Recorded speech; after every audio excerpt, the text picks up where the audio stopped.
Ça vous dérange? Je préfère la campagne pour avoir beaucoup plus d'espace de vie, respirer au moins l'air propre. Fuyons la ville. Je suis partant de cette expression. Bonjour, l'exode rural a vécu, les 30 Glorieuses aussi. Tout contribuait à alimenter les ruraux vers la ville, la variété des emplois, le confort de la modernité. Souvenez-vous, la multiplicité des services et la facilité d'accès à ceux-ci. De mauvaises langues ont fustigé la période suivante en la taxant de 30 honteuses, qui est peu flatteur pour nous, qui y sommes quotidiennement plongés. Aujourd'hui, le désert provincial français semble toutefois renaître. Mieux, il n'a jamais été autant mis en exergue pour sa qualité de vie, ses prix modérés, son lien social renoué. La crise économique a même entraîné la crise des économistes dont l'éternelle barre de mesure du PIB a pris un sale coup de vieux. Le bonheur ne se mesurant plus à la hauteur de la production, mais à l'étendue des territoires d'accueil. Tout semble prouver donc qu'échanger son bout de ville contre un morceau de campagne permet de retrouver la vraie vie.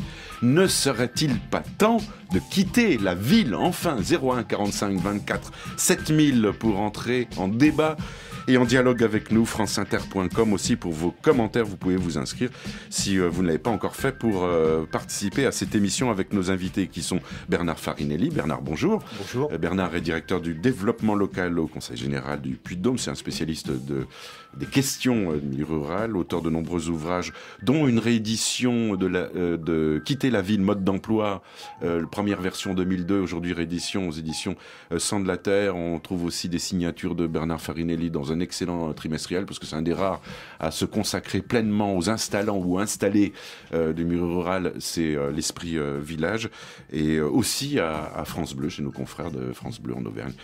Bonjour à Jean-Yves Pinault. Jean-Yves, directeur du collectif Ville-Campagne, qui est la réunion de 22 organismes spécialisés dans le développement local, le collectif qui conseille et soutient les projets en milieu rural. Et vous avez coordonné la rédaction d'une charte nationale de l'accueil. Jeff Aérosol, bonjour. Bonjour.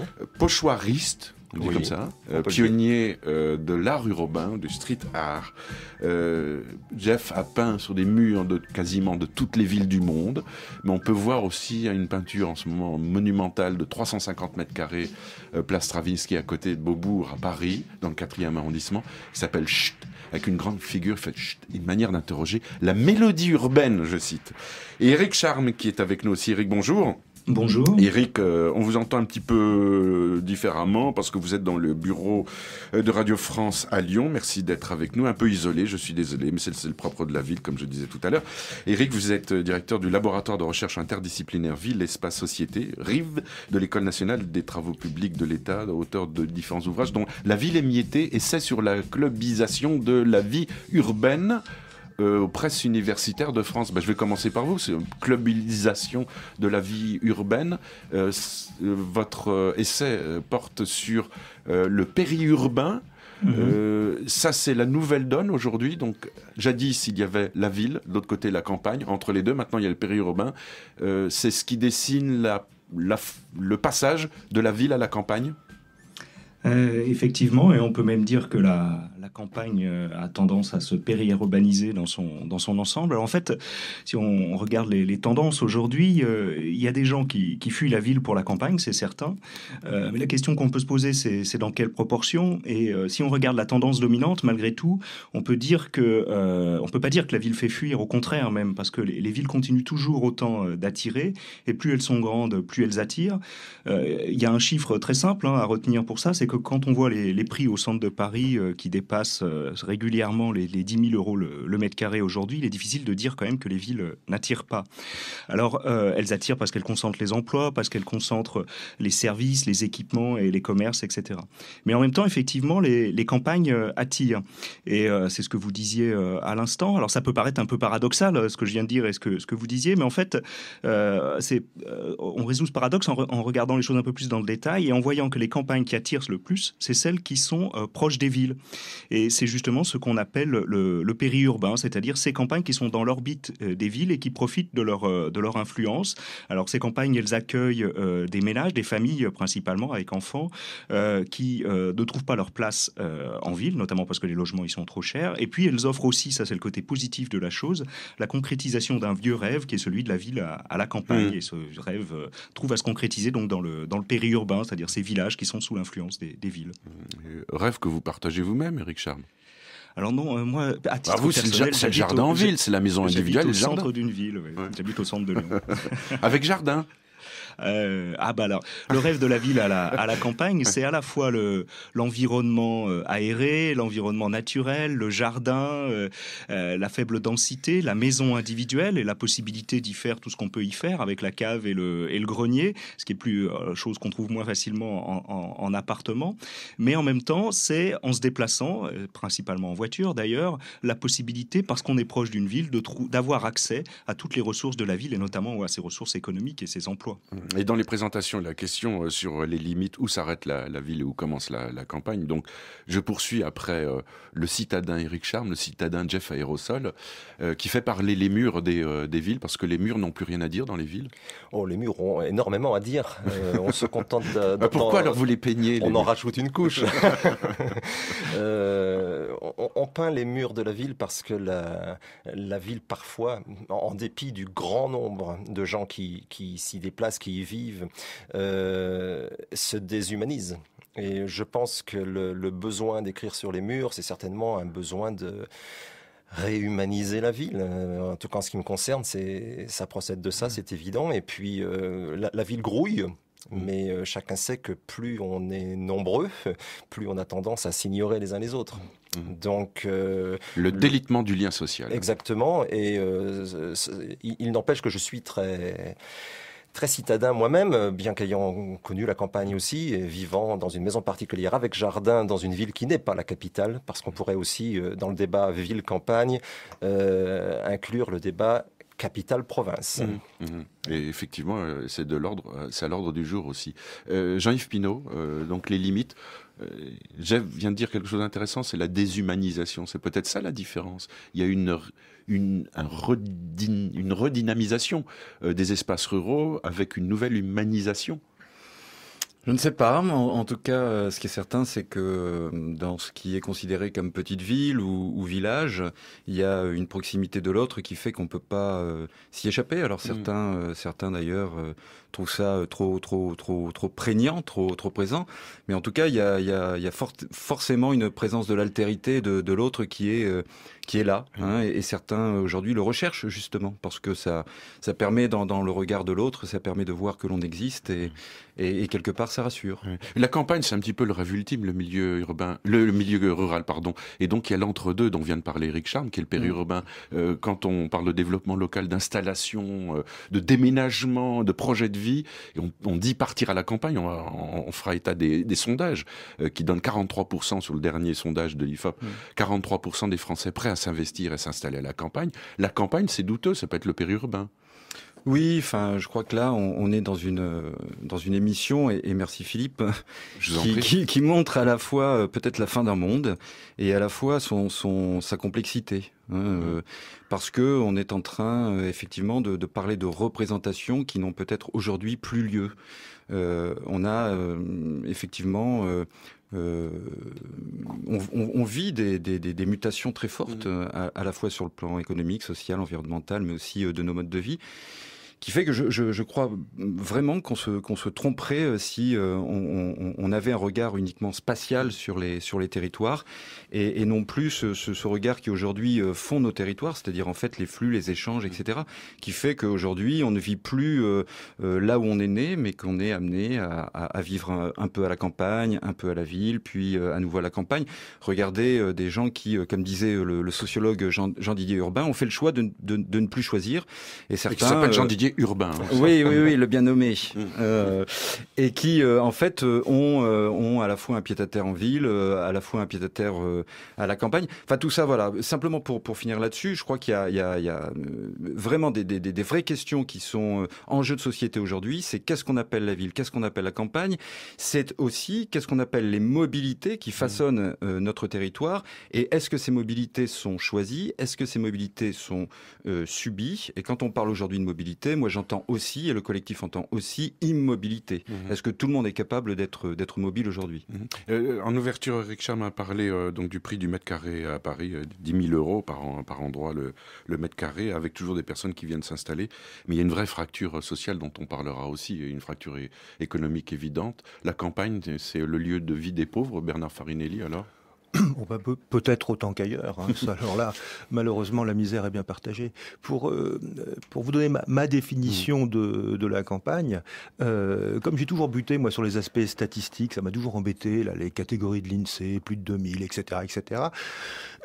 Et pour essayer de se projeter dans un avenir immédiat, moi, il me semble qu'aujourd'hui, on pourrait définir la campagne comme le lieu où restent encore des terroirs. Alors, si je dis ça, c'est parce que dans ma tête, non seulement ça permet de partager, je veux pas choquer, mais pour moi, la Beauce ou des endroits où il y a strictement plus rien parce qu'on a tout agro-industrialisé, n'est plus la campagne. C'est pas non plus périurbain d'ailleurs, c'est tout à fait autre chose.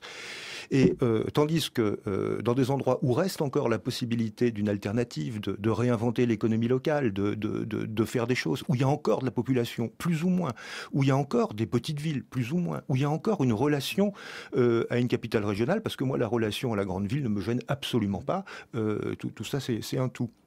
Et si vous voulez, pour moi, c'est comme autrefois, et j'espère encore aujourd'hui d'ailleurs, d'une certaine manière, on réinvente les quartiers en ville. C'est une ville s'il y a des quartiers, s'il n'y a pas de quartier, c'est plus une ville. Au niveau de la campagne, c'est là où il y a encore le terroir, ou la possibilité de la renaissance du terroir avec une économie nouvelle qui pourrait se greffer dessus. Est-ce que vous êtes prêt à quitter la ville? Est-ce que vous avez des projets d'installation à la campagne? À vous de définir aussi votre campagne et votre version. Ça peut être une sorte de révolution sociale, on en a déjà parlé, en cours, avec des changements de comportement, avec une nouvelle mobilité, avec une autre façon d'éprouver la vie, pour une qualité d'environnement en particulier, parce que c'est l'argument premier qui ressort des sondages quand on interroge les Français sur leur projet d'installation à la campagne. À vous de nous en faire part au 01 45 24 7000 et sur franceinter.com. Ça vous dérange? Philippe Bertrand.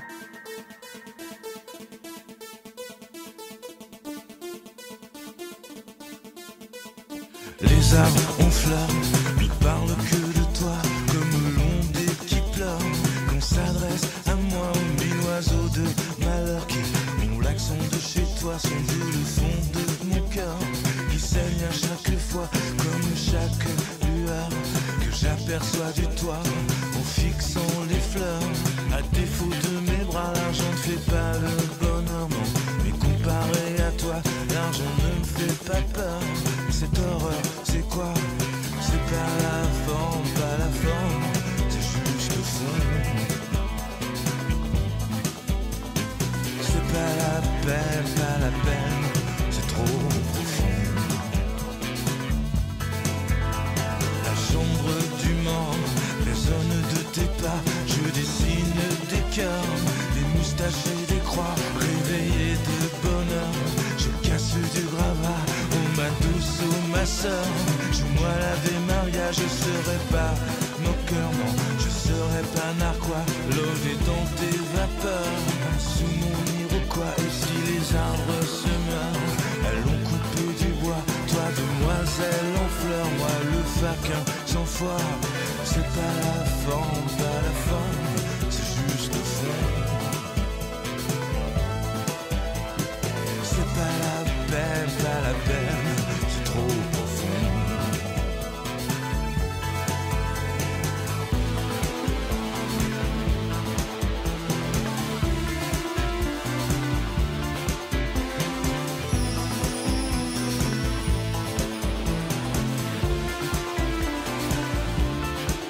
Et si les arbres se meurent, allons couper du bois en buvant la liqueur.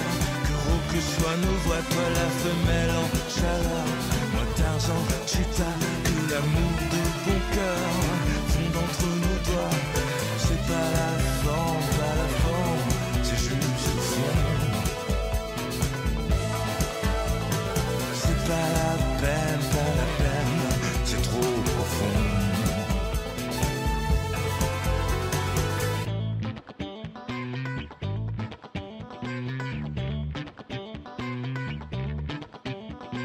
Les arbres en fleurs ne parlent que de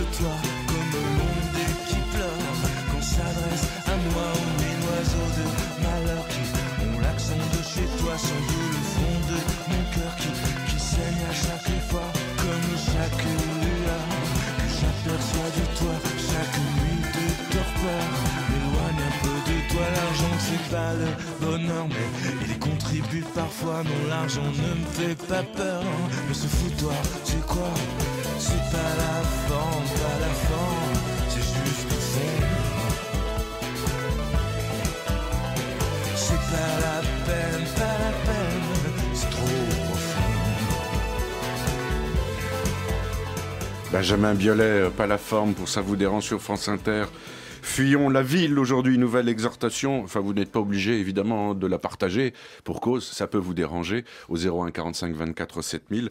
Sur franceinter.com d'ailleurs, sur franceinter.com, vos commentaires commencent à tomber. Je me suis sauvé de la région parisienne il y a bientôt 15 ans, j'en suis heureux. Mes fils surfent, travaillent bien.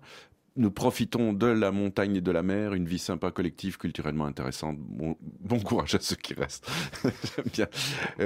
L'exode rural n'est-il pas l'avenir avec l'augmentation du prix du carburant ou alors petite réaction au sujet de l'attrait de la ville, Ross, il convient de rappeler que l'évolution de la population parisienne était de 3% pendant les 10 dernières années, enfin pendant 10 ans, avec une nette régression en 99, chiffre de la mairie de Paris à l'appui, et puis d'autres commentaires qui arrivent aujourd'hui avec Éric Charme, spécialiste de l'aménagement du territoire, de l'urbanisme et directeur d'un laboratoire de recherche interdisciplinaire Ville, Espace, Société de l'École nationale des travaux publics de l'État. Il est à Lyon avec nous, Jeff Aérosol, pochoiriste, qui fait parler les murs des villes et des capitales du monde, Jean-Yves Pinault, directeur du collectif Ville-Campagne, et Bernard Farinelli, responsable de développement local au Conseil général du Puy-de-Dôme. Joël est avec nous, 01 45 24 7000. Joël, bonjour. Oui, bonjour. Déjà une première bonne question. Alors dites-nous. La première, il y en avait deux en fait, mais la première bonne question... Si vous en avez deux, vous pouvez y aller. Ah oui, en plus. Non, enfin, c'était pas des questions. La première question, c'est la neutralisation, la disparition de terres agricoles au profit de constructions, au profit de lotissements, au profit de constructions diverses. Et donc le choix des emplacements, la diminution, on en aura besoin de ces terres agricoles. Même si ça n'est pas pour nourrir que les Français, c'est difficile de sacrifier tout ça. Et il y a aussi la question de l'imperméabilisation des sols. Alors, il vaudrait probablement mieux continuer à travailler sur l'urbanisme en ville, c'est-à-dire pour le rendre plus convivial, plus vivable. On a tellement fait un repoussoir de ces cités dites cités dortoirs, ce qui est complètement idiot. Dites banlieue, dites tout ce qu'on veut, dites quartier, dites cité, enfin bon, on en a fait un repoussoir, alors qu'il y a un gros travail qui se fait, peut-être pas suffisant, peut-être pas assez rapide, pour que les gens puissent y vivre dans de meilleures conditions sans devoir faire des kilomètres Joël, chaque jour. Vous faites l'unanimité parce que les ruraux acquiescent et les citadins, les urbains aussi.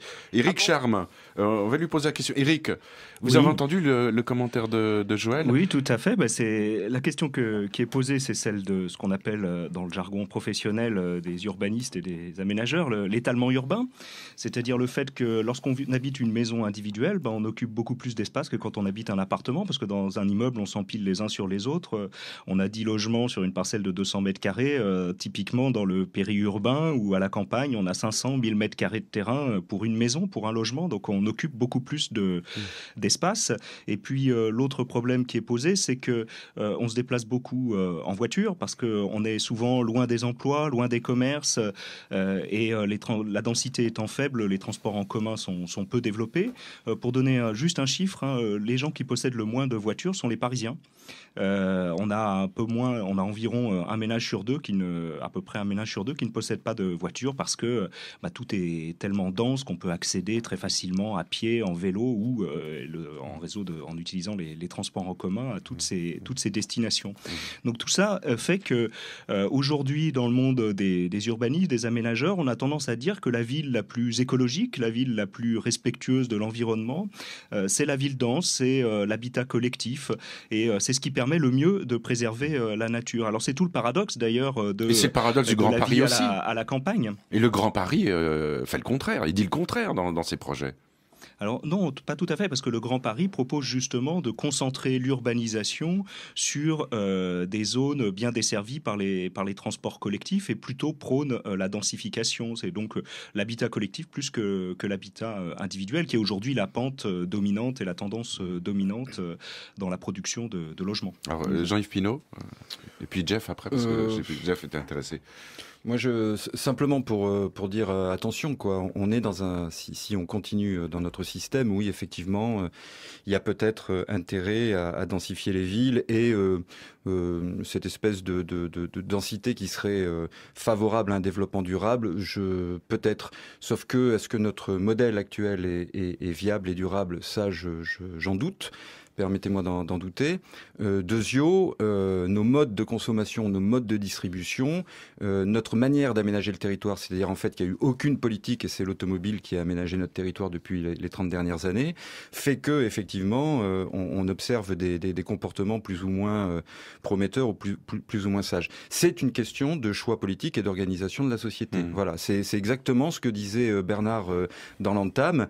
Aujourd'hui, cette concentration, elle expose ses limites. Et puis demain, si on change de carburant fossile pour aller vers une bagnole électrique, voilà, enfin, ces arguments ne tiendront pas. Ce qui tiendra, par contre, c'est notre capacité à imaginer des espaces qui soient des lieux où on peut y vivre, hein, et donc d'avoir en fait une relation à la nature, une relation à l'environnement, une relation à la ville complètement différente. Et puis deuxième idée qui moi m'agace profondément, c'est que la densité, c'est pas réservé qu'à la ville. On peut avoir une entrée urbanistique, une pensée urbanistique au niveau des villages qui fait que on peut tout à fait faire grandir des villages sans construire de lotissements à 3 ou 4 kilomètres des centres-bourgs. C'est aussi ça la densité, et c'est aussi ça ce qui permet en fait une vie sociale, de nouveaux espaces publics et une relation entre le mode d'habiter, la façon d'habiter, la façon de consommer,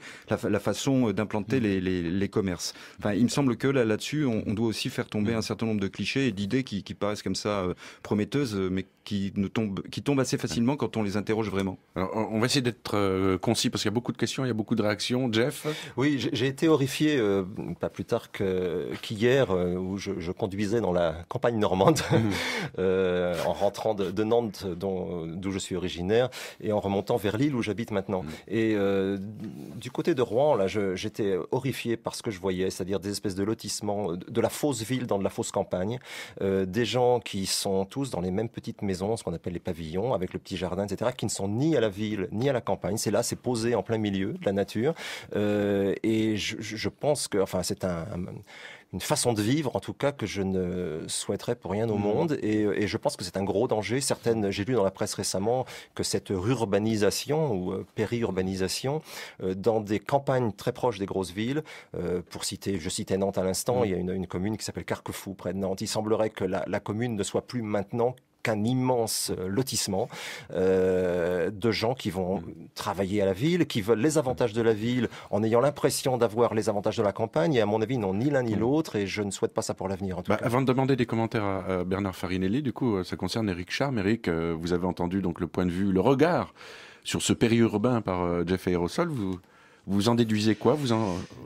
C'est que aussi il y a une demande de logements familiaux qui s'exprime au travers de la volonté d'acheter des maisons individuelles, qui peut pas se satisfaire tout à fait autrement. C'est-à-dire que les gens ont cette demande et ils achètent des maisons effectivement dans des lotissements où les maisons sont très proches les unes des autres. Ceci étant, je reviens sur la remarque qui a été faite sur la densité, mais c'est lié à ça. C'est vrai qu'on a tendance à produire de l'habitat individuel d'une manière tout à fait standardisée. C'est-à-dire, autour, on aligne des maisons sur des parcelles de 300, 400, 500, jusqu'à 1000, 1200 ou plus mètres carrés, autour d'une voie en raquette, une impasse, avec une zone de retournement pour les camions qui ramassent les poubelles. Et c'est un peu partout pareil en France. C'est un peu toujours la même manière de faire de la maison individuelle. Alors qu'il y a d'autres manières de le faire. Il n'y a qu'à regarder les centres de villages où on peut avoir des maisons maisons relativement mitoyennes avec des parcelles allongées, des jardins qui permettent aussi d'ailleurs une certaine intimité, parce qu'avec la maison posée au milieu de la parcelle et le jardin tout autour, on a très peu d'intimité dans son jardin, puisque tous les voisins sont finalement, lorsqu'ils sont dans leur jardin, très proches de vous lorsque vous y êtes vous-même.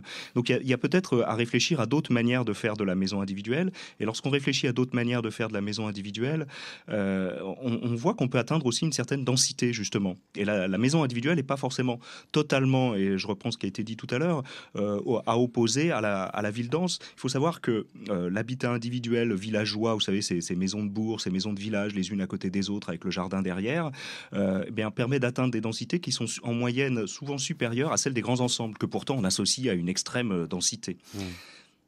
Bernard Farinelli. Juste deux mots. L'artificialisation, je veux dire, c'est pas le fait du rural, faut pas exagérer. Hein, c'est celui de l'hyperconcentration. Je veux dire, on a tout bétonné, on fait des zonages de tous les côtés. Là, il faut se déplacer, il faut des autoroutes. Donc c'est pas le fait, c'est pas le fait d'aller vivre dans le monde rural qui va artificialiser. Ça, c'est le premier point.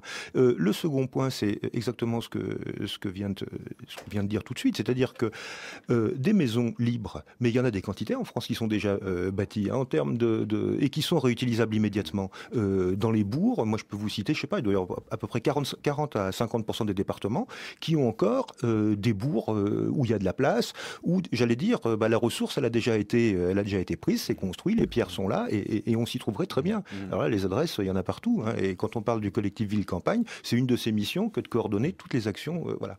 Avec des idées préconçues. Alors, soit on considère, oui, pour des raisons économiques, il y a beaucoup d'intérêt aussi à se retrouver dans une campagne, alors une certaine campagne qui pourrait être périurbaine ou alors vraiment rurale.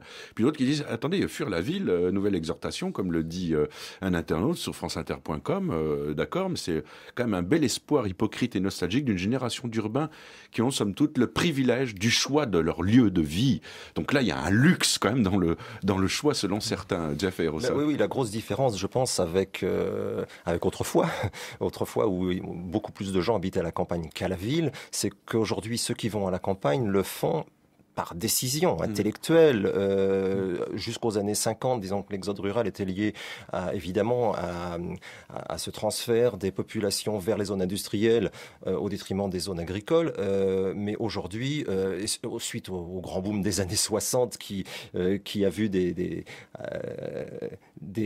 camions, des combis Volkswagen pas de toutes les couleurs qui allaient rejoindre les vous coteaux, avez donc eu ça, vous aussi les coteaux du Larzac pour y faire du fromage de chèvre. Je pense que très peu de ces anciens citadins qui ont tenté l'aventure de la vie à la campagne, ils sont finalement restés pour vraiment vivre à la campagne comme ils l'entendaient au départ. Ils ont un peu modifié leur façon cette espèce de fantasme qu'ils avaient, qui était un fantasme. Les babas se sont modernisés, se sont mis au goût du jour, c'est ça?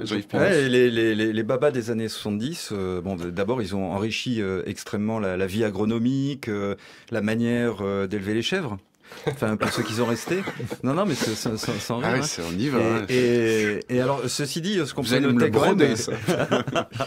peut noter quand même, c'est que ces néo-ruraux, aujourd'hui, ils ne sont pas les premiers à faire de la place pour ceux qui aimeraient arriver. Ça c'est un aspect sociologique un peu rigolo. Ouais. Mais tout de même, quand même, ce qu'il faut, et là, en étant un tout petit peu plus sérieux, ce phénomène de mobilité de la ville vers la campagne, ça ne concerne pas que les cadres supérieurs ou que les gens qui ont les moyens en fait de se payer leur place, quoi. Hein. Ça concerne aussi, dans certains cas, alors c'est pas une montagne, c'est pas majoritaire, mais ça concerne aussi des gens qui sont relégués. Ce qu'on appelle les relégués de la ville. Enfin, tout ça veut dire que, effectivement, à tout le moins, l'action publique, là, elle a un vrai chantier à traiter, quoi. Christophe, au 01 45 24 7000. Merci d'avoir patienté, Christophe, bonjour. Oui, bonjour. Vous avez participé à un forum social sur la ruralité. Oui, tout à fait. Je suis le proviseur du lycée agricole de Montreuil-Bellay, près de Saumur. Oui. Et mon établissement a accueilli, et j'ai participé à l'organisation, un forum social sur la base du Forum social mondial. D'ailleurs, on était labellisé Forum social mondial, donc les mouvements altermondialistes bien connus, j'espère en tout cas. Et nous avons à l'unanimité décidé de nous intéresser à la ruralité, parce que nous sommes évidemment très concernés. Nous sommes dans une zone très rurale. Et en même temps, nous avons constaté lors du forum de juin 2010 mais nous remettons ça en juin 2012. D'ailleurs, il y aura une nouvelle édition. Que la ruralité est un thème extrêmement riche parce que la culture locale, notamment, et tout le reste, mérite qu'on s'y intéresse. Il y a beaucoup de choses qui se passent et contrairement à certaines idées reçues, on vit très bien dans nos campagnes. Est-ce que vous avez de plus en plus de candidats à inscription à votre établissement ? Alors ça, c'est encore un autre sujet. Là, nous sommes un lycée viticole et malheureusement, peut-être, peu de jeunes s'intéressent à la viticulture.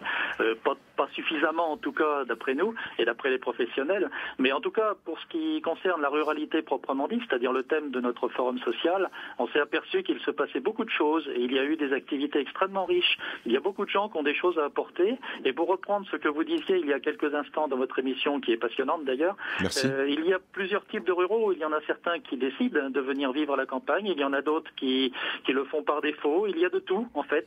Et tous ces gens-là sont capables de créer des choses ensemble. En ce moment, il y a des AMAP qui se développent, des associations pour le maintien de l'agriculture paysanne.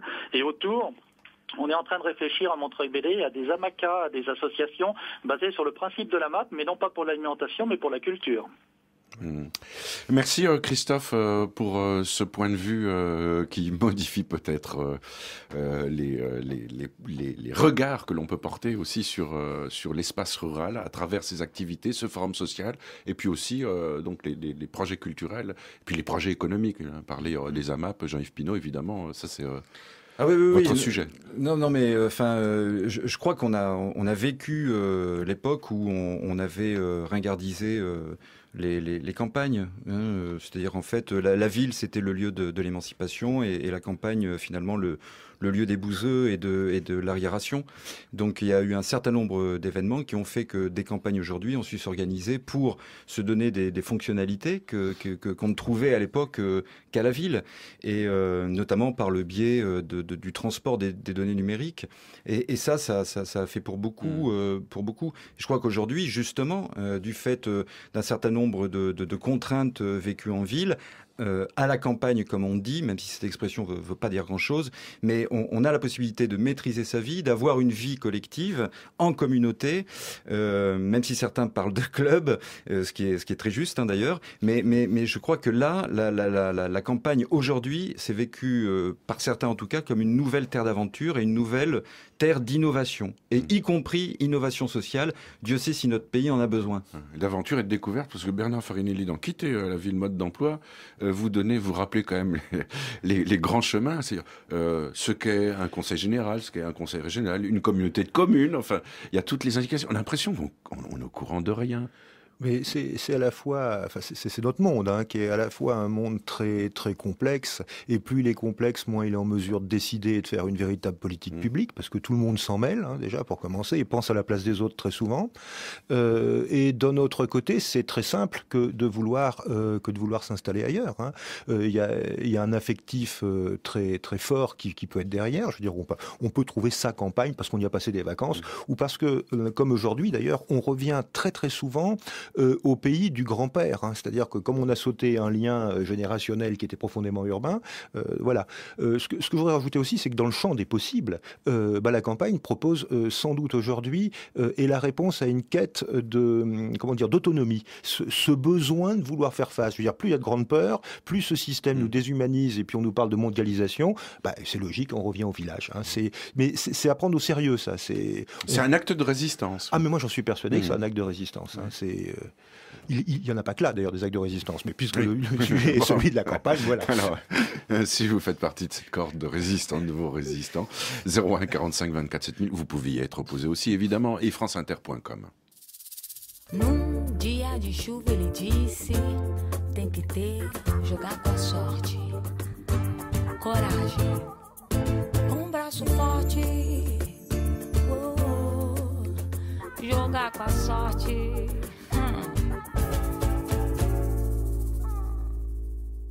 Consigo conquistar com braço forte, jogo com a minha sorte. Consigo conquistar com braço forte, jogo com a minha sorte. Não vale a pena explicar, você vai achar que ele é um vagabundo. Decidiu viver e viajar e conhecer o mundo. Não vale a pena explicar. Digo que ele tem desses que aprendeu na marra, na mata com um índio guarani do terceiro mundo. Foi na África, viu Bangladesh, dormiu com o deus Ganesh. Ficou intrigado, quis ver com seus próprios olhos um arco-íris. Diz que essa viagem só o ajudou a descobrir povos desconhecidos que disseram pra ele que o homem é seu próprio inimigo. Consigo conquistar com braço forte, jogo com a minha sorte. Consigo conquistar com braço forte, jogo com a minha sorte. Conheceu povos arcaicos, novos renovados e uns povos esquecidos que o levaram numa cabana de bambu num lugar perdido.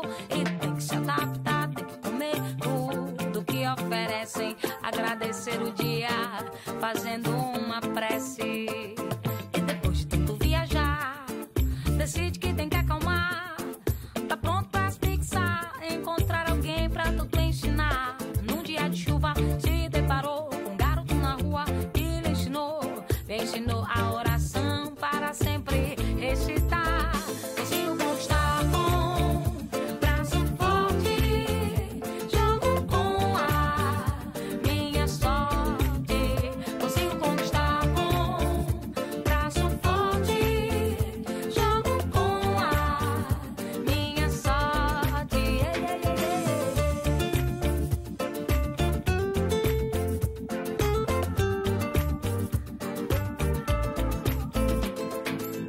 Se eu andar direito, quem poderá me derrubar? Conto com a sorte, quem poderá me derrubar? Se eu andar direito, quem poderá me derrubar? Conto com a sorte, quem poderá me derrubar? A fé é meu escudo, quem poderá me derrubar? Me apego na verdade, quem poderá me derrubar? A fé é meu escudo, quem poderá me derrubar? Me apego na verdade, dia de chuva ele disse tem que ter coragem e andar com o braço forte. E tem que contar com a sorte, e contar com a sorte. Ça vous dérange? Philippe Bertrand. Et nous venons d'entendre Flavia Coelho, Bossa Mofim. Pour Ça vous dérange, 01 45 24 7000 à propos des nouvelles orientations des Français à l'égard de la campagne. Et pour cela, je vous donne donc rapidement les chiffres d'un sondage réalisé en avril 2009, publié en avril 2009, l'installation des citadins à la campagne, réalisée par l'IFOP.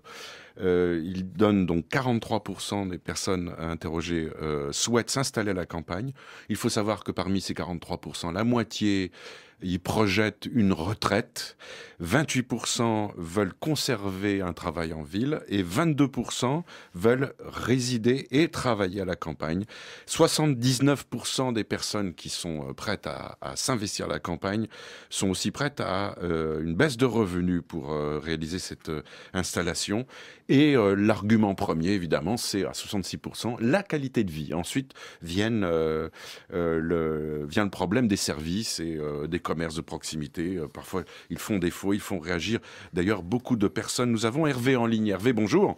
Oui, bonjour, monsieur Philippe Bertrand. Alors, Hervé, vous avez abandonné la ville pour la campagne?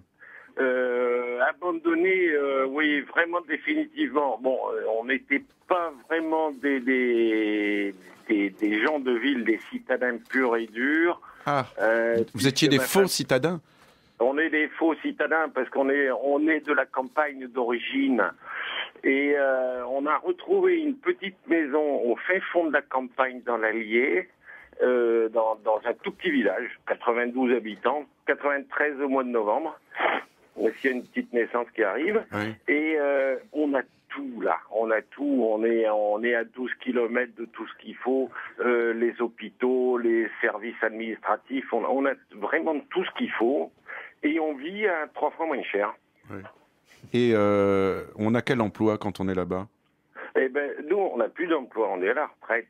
Mais autour de nous, il y a plein de jeunes qui ont, je vais dire, dans la trentaine, 30-35 ans, et qui ont du job, je vais dire, autour, allez, à 20 kilomètres. Ça peut être à Saint-Amand-Moron, Bourbon-l'Archambault, au plus à Montluçon, mais autour de chez nous, partout, il y a du travail. Oui. Alors, à l'opposé, sur Internet, franceinter.com, Wonder Koza dit quoi de plus convivial qu'un immeuble en copropriété? C'est pas une question d'urbanisme et de mentalité. Lorsque j'étais enfant en Italie, à chaque nouvel enfant arrivant dans l'immeuble, il était normal que les familles l'invitent à jouer chez eux. Du coup, tout le monde se connaissait, les portes étaient ouvertes et on débarquait sans avertir. En revanche, si on s'avisait de couper à travers champs pour aller rejoindre des amis à l'autre bout, le fermier nous accueillait à coups de fusil. Voilà pour le point de vue. Mais les choses ont changé. Alors c'est une histoire de mentalité. Là on a un exemple, Hervé. Donc Hervé est retraité, Bernard Farinelli. L'Allier, vous connaissez, je crois, très très bien. Oui, un petit peu, oui. On a l'exemple quand même d'une toute petite commune, 93 habitants, à 12 km, on a tous les services. Donc tout va pour le mieux dans le meilleur des mondes. Alors... Moi, je ne sais pas si tout va pour le mieux dans le meilleur des mondes. Toujours est-il, ce qu'on peut dire, c'est que c'est typique, ce genre de petite province. C'est le Bourbonnais encadré par 3 villes, mais dans la réalité, c'est le centre, le Bourbonnais. Bah oui, on peut y vivre tranquillement, on peut y vivre paisiblement. On peut y vivre, j'allais dire, comme dans les années 60, c'est-à-dire avant les grands déséquilibres, quoique ça commence à bouger tout de suite. Alors, après, tout dépend ce qu'on cherche dans la vie. Tout est là. Bon, il se trouve que moi j'habite là-bas, donc je connais un petit peu. Je suis là pour le coup, c'est moi qui vais le dire, en manque de culture locale. Je trouve que c'est un désert parce que on est totalement introverti et on regarde son nombril. Alors que 40 ou 50 kilomètres plus loin, ça sera différent. Donc je crois que ce qui est très très important, c'est qu'est-ce qu'on va y chercher, et 2, surtout, qu'est-ce qu'on peut y apporter. Parce que cette culture-là, on peut l'apporter. On peut l'apporter dans ses bagages. Voilà. Alors après, il faut tout pour faire un monde. Le monsieur qui préfère sa copropriété, moi je lui laisse et je suis très bien où je vis. Voilà, c'est tout. Jeff Arrosal. Oui, tout à fait d'accord. Chacun, évidemment, est en recherche de choses différentes. La qualité de vie, pour certains, c'est de l'air pur. Et pour d'autres, c'est bien autre chose. Vivre tranquillement et paisiblement, c'est probablement ce que nous, habitants de la ville, on fuit. C'est-à-dire que le côté paisible, tranquille, où on a tout. Mais non, je trouve que dans certains lieux comme ça, où on est 90 en autarcie ou presque, on a tout si on veut, mais on n'a rien. Quand je déambule en ville, je parlais tout à l'heure de la déshumanisation, mais en même temps, j'adore cet anonymat. J'adore croiser des milliers de gens que je ne connais pas, que je n'ai jamais vus, que je ne reverrai jamais.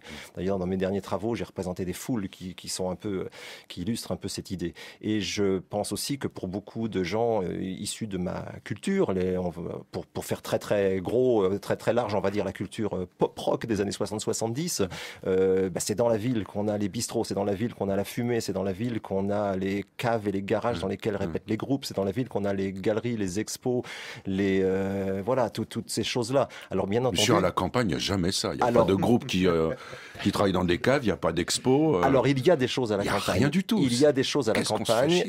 Non, c'est absolument pas ce que j'ai dit. C'est-à-dire qu'il y a des centres en province, des villes importantes. J'habite en province, j'habite à Lille. Il y a un grouillement culturel là-bas aussi. On pourrait citer évidemment d'autres grosses villes.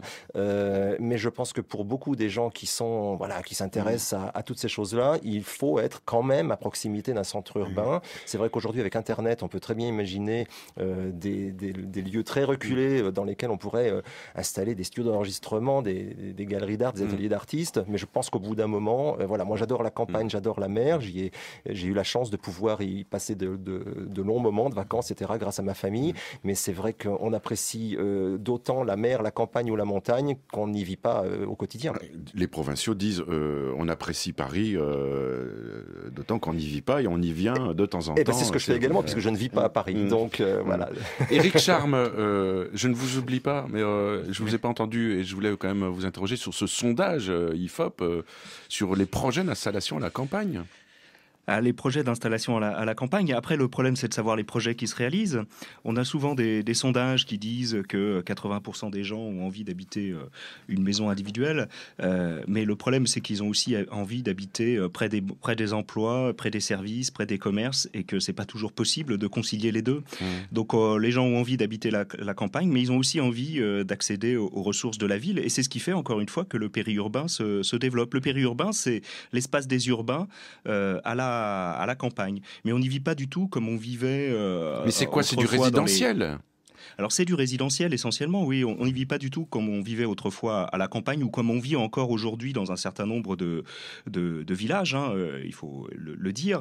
Mais dans l'essentiel du périurbain, les gens vivent dans une petite commune. Alors 90% des communes périurbaines, aujourd'hui on peut estimer qu'il y en a quelque chose comme 20 000. On n'a pas les chiffres récents, mais on peut dire qu'on en a quelque chose comme 20 000. Donc ça fait quand même pas mal de communes périurbaines, et donc qui sont sous l'influence des villes. Et dans ces 20 000 communes périurbaines, on en a 90%, 9 sur 10, qui ont moins de 2000 habitants.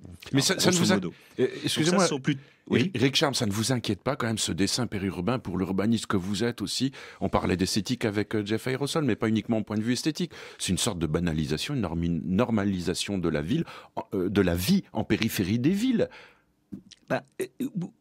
Le fait est que les gens habitent dans des espaces résidentiels avec leur pavillon autour d'un noyau villageois, et dans la commune, moins de 2000 habitants, il n'y a pas grand-chose, il n'y a pas de commerce. L'équipement essentiel, les deux équipements essentiels, en fait, sont la mairie et l'école. Mais en dehors de ça, c'est purement résidentiel. Mais ce qu'il ne faut pas oublier, et ce qui rend ce système particulièrement attractif, c'est que les gens peuvent habiter dans une commune de 2000 habitants, avoir autour d'eux des espaces non bâtis, des champs, des forêts, des espaces naturels, et en même temps continuer à avoir une vie d'urbain. Ils ont une vie d'urbain. Et ils ont une vie d'urbain comment? Parce qu'ils se déplacent, ils prennent leur voiture, et ils vont faire leurs courses dans une zone où vous pouvez vivre en périphérie de Paris, notamment, par exemple, prenons l'exemple de la Seine-et-Marne. Vous habitez une petite commune de Seine-et-Marne, 1200 habitants, et puis à 5 minutes, vous pouvez avoir une très grande surface commerciale. À 10 minutes, vous avez la zone d'emploi de l'aéroport de Charles de Gaulle ou la ville nouvelle de Marne-la-Vallée. Vous avez des universités, notamment à Marne-la-Vallée.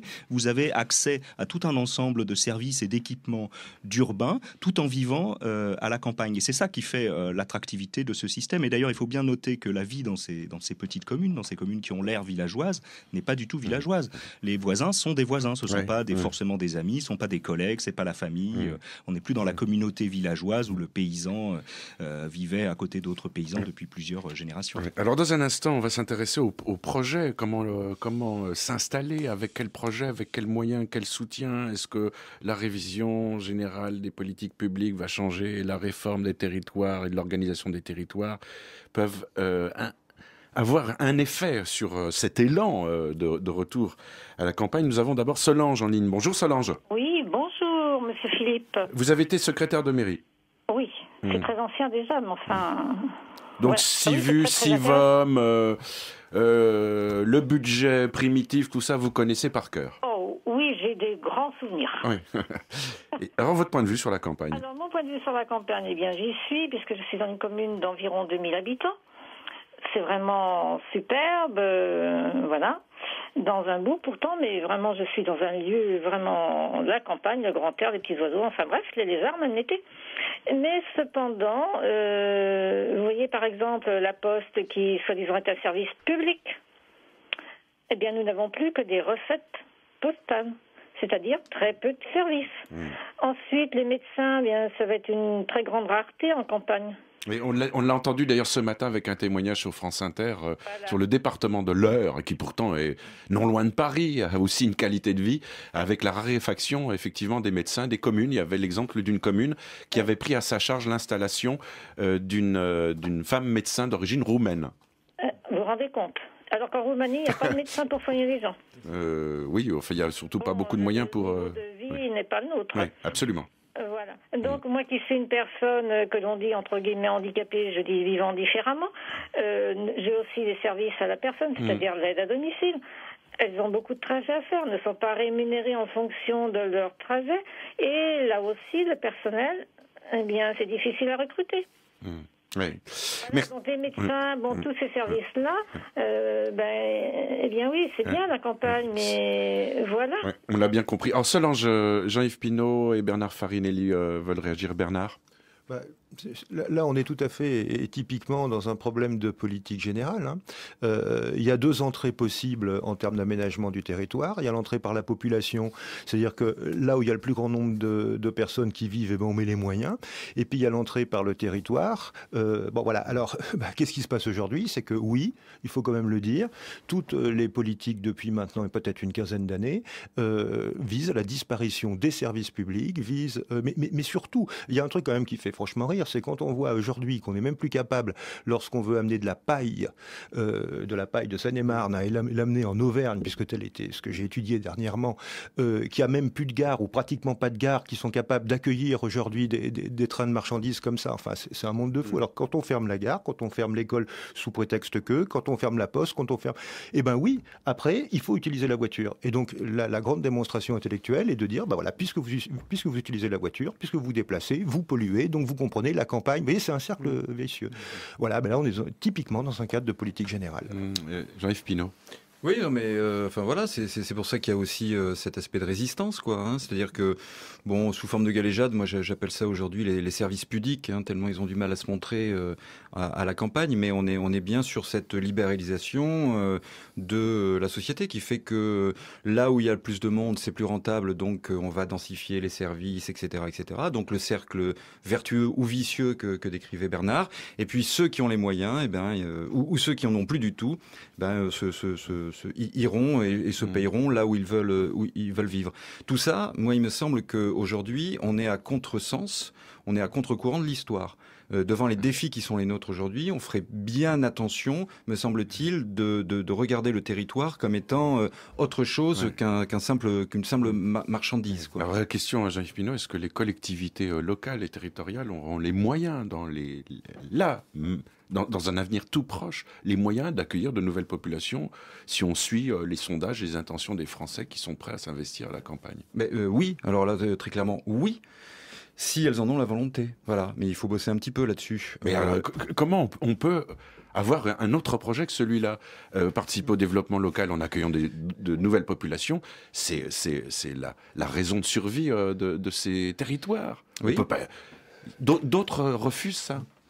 Sous quel prétexte? Je pense qu'il y a un vrai souci en termes de débat et de compréhension de quels sont les enjeux aujourd'hui. C'est le travail que vous faites auprès des collectivités. Absolument, au quotidien. Nous, on a la chance, on est un organisme finalement unique en France et en Europe, d'être au quotidien en relation avec les personnes qui souhaitent s'inscrire dans les parcours de mobilité, qui souhaitent partir de la ville, s'installer à la campagne, qui souhaitent bouger, et au quotidien avec les maires, les conseils municipaux, les conseils généraux, les conseils régionaux. On voit bien qu'il y a des enjeux considérables, on voit bien qu'il y a de moins en moins d'États, et on voit bien qu'il y a des enjeux considérables si on veut continuer à vivre de manière collective et un peu sensée dans ce pays. C'est pas bien ce que je vais vous demander, mais je le fais donc. Il y a une cartographie comme ça de l'accueil. Les lieux à éviter, les autres qui se présentent sous une autre figure, Bernard Farinelli, plus avantageux. Pour les lieux qui sont, comment dire, très chauds pour accueillir, il suffit de regarder sur le site du collectif, on l'aura. Pour les autres, je ne sais pas s'il y a des lieux interdits, je pense pas, mais simplement vous avez des élus qui ont une représentation mentale du développement qui a 40 ou 50 ans. Voilà, c'est tout. Et aujourd'hui, on est rentré dans un autre monde, dans un autre temps. C'est tout. Éric Charme. Oui, et vous aurez le mot de la fin. Merci. C'est vrai que là, on parlait de développement local. Je crois qu'il faut vraiment distinguer les situations. Aujourd'hui, on a des campagnes périurbaines qui sont proches des villes, les mieux situées, celles qui offrent le meilleur accès aux ressources de la vie tout en offrant un environnement campagnard, qui ont tendance à ne plus accueillir de nouvelles populations. Elles se ferment. Elles se ferment parce que les habitants ont envie de préserver leur cadre de vie. Ils n'ont pas envie de connaître le destin de Carquefou que décrivait tout à l'heure Jeff Aérosol. Donc ils n'ont pas du tout envie d'avoir des pavillons qui se construisent à côté de chez eux. Ils ont envie de préserver leur cadre de vie, les espaces agricoles, les espaces naturels, les espaces non bâtis. Et donc on a quand même ça, des communes qui sont très très bien situées, très attractives, mais qui restent à 1000 habitants parce qu'on n'y construit plus, parce que leurs habitants veulent préserver leur environnement. Et du coup, la demande se reporte plus loin. Et là, on a des communes rurales qui effectivement ont subi l'exode, qui ont envie de se redévelopper, de rouvrir des classes et qui accueillent de nouveaux nouveaux habitants. Mais le problème, c'est que avec ce système de fermeture à l'urbanisation des campagnes qui sont proches des villes, eh bien, se développent des campagnes qui sont plus éloignées, mais ça implique des déplacements. Une des interventions disait à 20 km, on a tout ce qu'on veut comme emploi. Oui. Les 20 km aller-retour, ça fait 40, multiplié par 2 adultes, ça fait 80. J'ai fait la multiplication tout à l'heure, ça fait 1600 km par mois. Vous prenez 30 centimes d'euros le kilomètre, en comptant le coût d'amortissement de la voiture, etc. Ça fait quand même, ça pèse sérieusement sur les budgets. Et si vous savez en plus que les gens qui achètent des maisons individuelles aujourd'hui sur le front pionnier du périurbain, c'est-à-dire là où ça bouge, là où ça se construit, là où assez loin des villes aujourd'hui, les gens ont des revenus moyens pour acquérir des maisons individuelles de 2500 euros par mois. Donc ça donne une idée des enjeux. Merci Eric. Je suis désolé, je vous presse un tout petit peu, mais on arrive à la fin de cette émission. Merci à vous donc Eric Charme, merci à Jeff Aérosol, Jean-Yves Pinault, Bernard Farinelli. Demain, on va s'intéresser aux fenêtres sur le monde qu'offrent les documentaires avec des petits problèmes du côté des diffuseurs et des producteurs. Merci à Virginie Ledio, Constance Gare, Alexis Goyer, David Federman, Cédric Lalanne, Chantal Nouvello à Lyon et Marie-Hélène Fauquet. Tout de suite, nous prenons la direction de la Bourse de Paris avec Antoine Verlin. Marché en baisse évidemment. Antoine, bonjour.